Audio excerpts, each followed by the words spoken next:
People, do you know what I think is the greatest moment in Tom Brady's football history? I have no fucking idea. I don't watch football. But I do watch movies, and I remember this scene from Ted 2 very well. Sweet God and baby Jesus. What the hell? Take your goddamn teddy bear with you!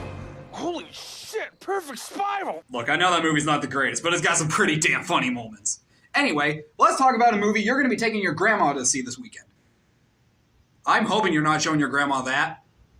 80 for Brady stars Lily Tomlin, Jane Fonda, Rita Moreno, and Sally Field as four best friends who in 2017 went to the Super Bowl to see their idol. That's the goal! The MFN goal! The goal is back! Look, if you saw the trailer and you liked what you saw, you're probably going to like this movie.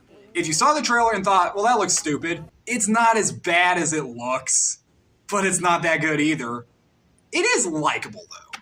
Just like last week with Maybe I Do, I know I'm not the target audience for this movie. Hell, before going in, a friend of mine was telling me, you're probably going to be the youngest person in there by like 40 years. Yeah, I know.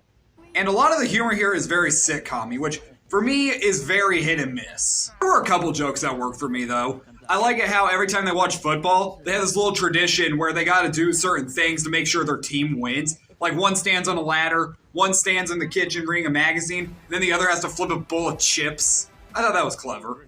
Probably the one joke that got the biggest laugh out of me is when they're at the Super Bowl and they come across this group called the Tom Brady Support Group, and it's these guys that also have the name Tom Brady who know they'll never live up to that name. I thought that was really funny.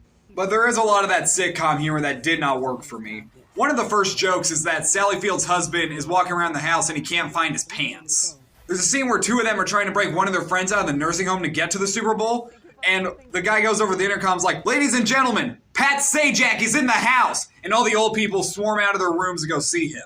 There's even a scene where they gotta get into the Super Bowl by dancing their way through, because of course that's a scene in this movie. But the one really good thing about this movie is the four actresses. Their chemistry together does work really well, and they were keeping me invested the entire time. I'm actually curious to know if anyone going to watch this are Tom Brady fans or not.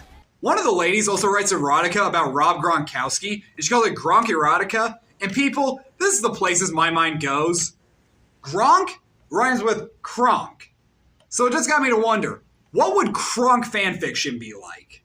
That night, in bed, out of nowhere, he squeaked, he squeakered, and then, at the last second, he squeaked. And then he whipped his nuts out.